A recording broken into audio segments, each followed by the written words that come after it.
Mehmed के हाथों से बचाने वाला तुम्हें और कोई नहीं उमर है। तो आयजा का असल हीरो तो वही है।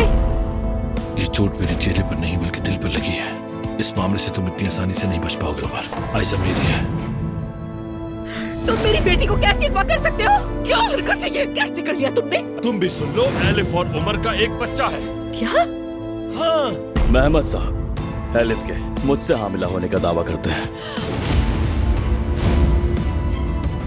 मेहमद तुर्क जी मैं ही हूँ। आपके खिलाफ शिकायत है। अगवा और जबरदस्ती हिरासत में रखने के इल्जाम में आपको गिरफ्तार किया जाता है। इसकी कीमत तुम जरूर चुकाओगे उमर, बस थोड़ा वक्त रह गया। बेटा क्या हुआ है? तुम लोग एलिफ को क्यों ढूंढ रहे हो? अम्मी जान बात यह है कि हमें लगता है एलिफ मेहमद के साथ मिली हुई है। मेहमद का मुझे अगवा करना और वहाँ लेकर जाना, ये सब कुछ एलिफ को मालूम हो सकता है। क्या?